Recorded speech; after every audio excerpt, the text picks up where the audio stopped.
सबको नमस्कार। आज इतवार है। हर हफ्ते हम लोग इतवार के दिन सब लोग दिल्ली के लोग बैठ के तय करते हैं कि लॉकडाउन को आगे बढ़ाना है कि नहीं बढ़ाना, बढ़ाना है तो कितना बढ़ाना है।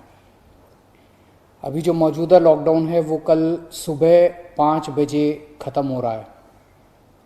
आज फिर से हम सब दिल्ली के लोगों को तय करना है कि लॉकडाउन बढ़ना चाहिए या नहीं बढ़ना चाहिए, अनलॉक होना चाहिए नहीं होना चाहिए।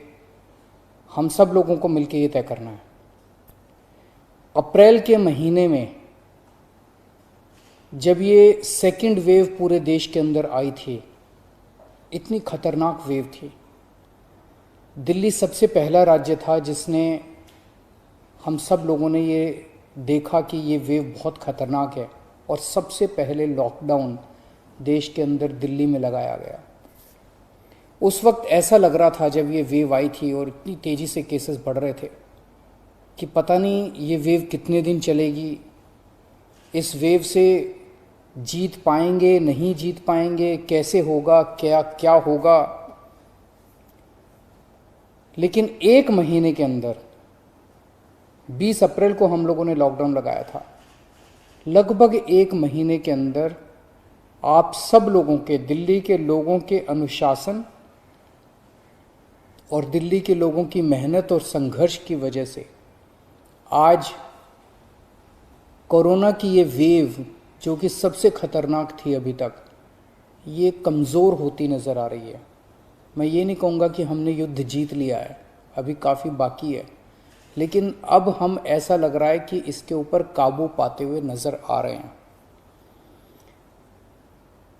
अप्रैल के महीने में एक दिन ऐसा आया था जब संक्रमण दर 36% पहुंच गई थी। यानी कि 100 लोगों की हम टेस्टिंग करते थे तो 36 लोग उसमें पॉजिटिव मिलते थे। पिछले 24 घंटे का मैं आपको आंकड़ा बताऊं तो ये संक्रमण दर 2.5% के भी नीचे चली गई है। यानी कि अब 100 लोगों की हम टेस्टिंग करते हैं तो उसमें 2.5 लोग संक्रमित पाए जाते हैं और 97.5 लोग ठीक पाए जाते हैं। इसका मतलब संक्रमण काफ़ी कम हो गया दिल्ली के अंदर। अप्रैल के महीने में एक दिन ऐसा था जब 28,000 केस एक दिन में आए थे। 28,000। पिछले 24 घंटे में 1600 केस पाए गए हैं दिल्ली के अंदर। 28,000 से 1600। तो दिल्ली के अंदर कोरोना की रफ्तार काफ़ी कम हुई है। पिछले एक महीने में कई सारी समस्याएं आई। उन सारी समस्याओं का हम सब लोगों ने मिलकर मुकाबला किया। दिल्ली के 2 करोड़ लोगों ने एक परिवार की तरह मिलकर मुकाबला किया। खासकर ऑक्सीजन की बहुत बड़ी समस्या आई थी, लेकिन सब ने मिलके, इसमें सबका सहयोग मिला। दिल्ली के लोगों ने, केंद्र सरकार ने, सुप्रीम कोर्ट ने, दिल्ली हाई कोर्ट ने, सब ने सहयोग किया और ऑक्सीजन की समस्या का भी समाधान निकला। अब वैक्सीन की बड़ी प्रॉब्लम आ रही है, वैक्सीन की बहुत कमी महसूस हो रही है, लेकिन मुझे विश्वास है जैसे हमने बड़ी बड़ी समस्याओं का समाधान किया है, ऐसे वैक्सीन की समस्या का भी समाधान निकलेगा। हम मिलकर निकालेंगे। वैक्सीन की जो कमी हो रही है, मुझे पूरी विश्वास है इस कमी को भी हम सब लोग मिलके ठीक करेंगे। इस दौरान पिछले एक महीने हमारे डॉक्टर्स और नर्सेज कई दिनों तक नहीं सोए हैं, कई दिनों से घर नहीं गए हैं। उन्होंने जबरदस्त काम किया। इनमें से कुछ डॉक्टर्स और नर्सेज शहीद भी हो गए। उनकी शहादत को मैं पूरे दिल्ली के सभी लोगों की तरफ से सलाम करता हूं। हम कर्जदार हैं उनके, उनका कर्ज हम नहीं चुकता कर सकते, लेकिन फिर भी दिल्ली सरकार उनके परिवार को मदद करने के लिए 1-1 करोड़ रुपए की राशि देती है। आप लोग देख रहे होंगे, मैं रोज़ किसी ना किसी के घर जाता हूँ, ऐसे किसी व्यक्ति, ऐसे किसी डॉक्टर, नर्स या ऐसे किसी के घर जो शहीद हो गए, उनके परिवार को मैं खुद जाके मिलता हूँ और उनको 1-1 करोड़ की राशि दे के आता हूँ। तो युद्ध अभी बाकी है, अभी पूरा नहीं हुआ है और अभी भी 1000 से ज़्यादा केस आ रहे हैं। तो पिछले 24 घंटों में मैंने खूब लोगों से पूछा क्या करना चाहिए। जो भी निर्णय होगा हम मिलके लेंगे, दिल्ली के लोग मिलके निर्णय लेंगे।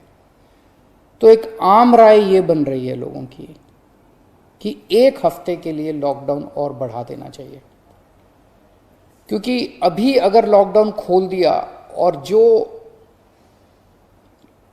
जो कुछ हमने पिछले 1 महीने की इतनी कड़ी मेहनत, संघर्ष और त्याग की वजह से पाया है, कहीं वो खत्म ना हो जाए। तो सबकी आम राय ये है कि 1 हफ्ते के लिए और लॉकडाउन खोल देना चाहिए।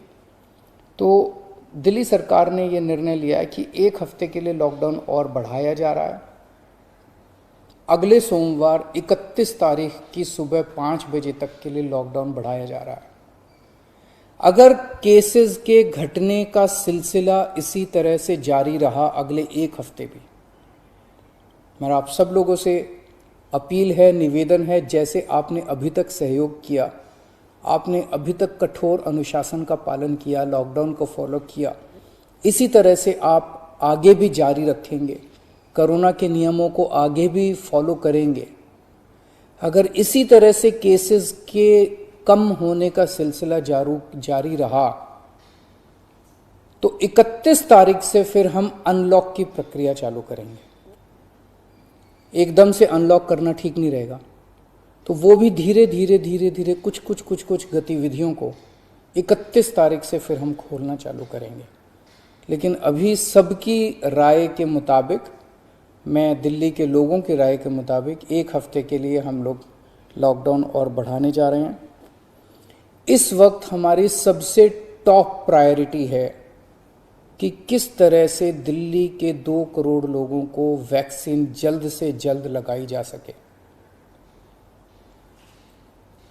हमने दिल्ली में सारी व्यवस्था बना ली है कि 3 महीने के अंदर दिल्ली के सब लोगों को हम वैक्सीन लगा सकते हैं, लेकिन वैक्सीन की कमी है, पूरे देश के अंदर कमी है। कहा जा रहा है कि तीसरी वेव आएगी। हमें तीसरी वेव का पूरी शिद्दत के साथ तैयारी करनी है। तो हमारी पहली प्राथमिकता तो ये है कि वैक्सीन लग जाए। अगर वैक्सीन लग गई तो शायद तीसरी वेव ना आए। अगर वैक्सीन सबको लग गई तो शायद तीसरी वेव से हम लोग बच सकें। तो एक तरफ तो हम सबको वैक्सीन लगाने की तैयारी कर रहे हैं, जल्द से जल्द लगाने की तैयारी कर रहे हैं, सबके सामने कोशिश कर रहे हैं कि जहां से भी हो सके, केंद्र सरकार से, दूसरी कंपनियों से भी, सबसे मैं खुद बात कर रहा हूं, जितनी विदेशी कंपनियां हों चाहे भारत की कंपनियां हों, कि कैसे हम ज़्यादा से ज़्यादा वैक्सीन लगा सकें। कोई चाहे कितने रुपए में वैक्सीन दे दे दिल्ली के लोगों के लिए, चाहे हमें अपना जितना भी बजट खर्च करना पड़े दिल्ली के लोगों के लिए वैक्सीन लाने के लिए, हम खर्च करने के लिए तैयार हैं। कहीं से दिल्ली के लोगों के लिए, अपने लोगों के लिए वैक्सीन मिल जाए। तो एक तरफ हमारी ये तैयारी चल रही है और दूसरी तरफ खुदा ना खास्ता तीसरी वेव आती है तो हम उसकी सारी तैयारियां कर रहे हैं। कितने बेड जरूरत पड़ेगी, कितने और आईसीयू बनाने की ज़रूरत है, कितनी और ऑक्सीजन की ज़रूरत है, ऑक्सीजन टैंकर खरीदने की ज़रूरत है, ऑक्सीजन के स्टोरेज टैंक बनाने की ज़रूरत है। ये सब तैयारियां वो भी साथ साथ चल रही है। लेकिन भगवान ना करे कोई तीसरी वेव आए। NCR करंट न्यूज़ को सब्सक्राइब करें और नोटिफिकेशन सबसे पहले पाने के लिए दबाएं बेल आइकॉन।